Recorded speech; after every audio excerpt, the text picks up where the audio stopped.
Now it's time for video 2 and time to quilt up this town square quilt. So as I mentioned in the last video, when I looked closer at my better lighting in here, at this fabric, these actually look a little more on the green side than the blue, but I do feel like the blue coordinates well enough to have it on the front. So obviously I'm not going to take that apart and redo that. But I decided, since my binding was going to be the blue, I didn't want to worry about trying to match the blue or the gray. And so I decided to go ahead and do a nice dark green for the backing. Even if it's not the right color exactly, I think it'll look good on the back. It'll make the pantograph I'm going to use stand out really well. I think it's called like Teed Off or something like that. And then it's also coordinated. So it'll be green with, it's still in these tones. So this is kind of like the wild card, but I think it'll all work when it all comes together. So that said, so I've got my green, I think it's forest green.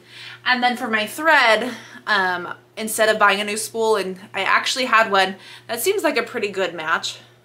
This is called Coin, and so it's a little more of like a brown gray. I held it up against it and I think it's gonna do really well, and I think it's gonna stand out really good on the back.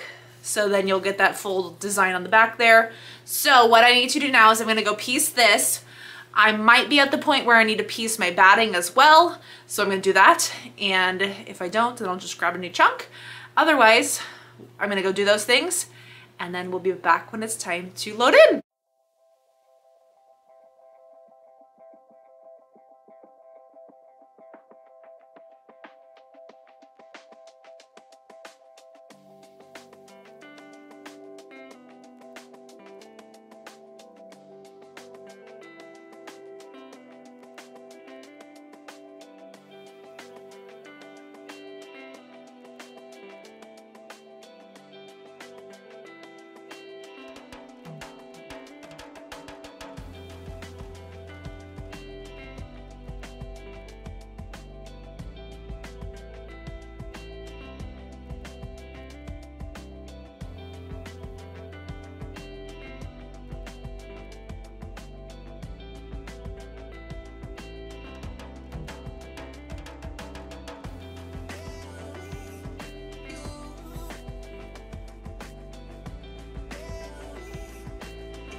So it's good that this quilt is a pretty simple layout, because I feel like this pantograph is going to be a little busier, maybe. I don't know. I don't know how this is going to turn out.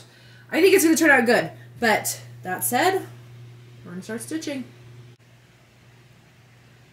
So this top row was just a partial row, but I think it's going to look good. I made it nice and big because I wasn't sure how dense this was all going to be, and I think that part's a good size. So we're going to keep going and see how a full zone looks like.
So here's our look at the front with our big old golf balls and golf tees. And then a little peek at the back, which looks pretty cool with that gray on the green. So it's about 10:30 right now. So I'm going to go trim this up before I call it a night. And then we'll be back to bind and finish this up very soon.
And I'm back with the return and the completion of the town square quilt. So here, let's start off with the backing. Look at how cool that pantograph turned out on the green with that gray thread. I think having it nice and big really helped. Like I said earlier, with this being like super dense, plus this size took about 15 minutes to get from one side to the other because it had all those little scallops to go through and do. So I'm glad I went big on this one, or I would probably still be quilting it at this moment. Otherwise, here is the quilt, the front piece. I think this pattern could be done in like a scrappy sort of way, which would be really cool. If these blocks were kept consistent and then these were all like different colors, as long as, it might take a little extra thought, but if you wanted your blocks to kind of be catty cornered, like these two match and then these two match, or you could just do all sorts of scrappy different corners, that could be fun too. Just thinking of different options. My mom is looking for patterns to have focal fabrics for a 3-yard quilt bundle that she bought, so she was considering this one. So we'll see if she makes it or if I end up making it for her, or which pattern we end up with. But I think the little border in there is pretty cute. Oh, gotta throw the trim up. But the blue binding, both on the front and then brought around to the green on the back, I think was a nice little touch. Gives a little bit of color, and then you can see that these two go really well together instead of having some wild card in there. So we can now check this one off as complete. I'm excited that it's done and can get it on the donation pile. And then, so let's go do a quilt drop outside, show you some pictures, and then be back next week for another one.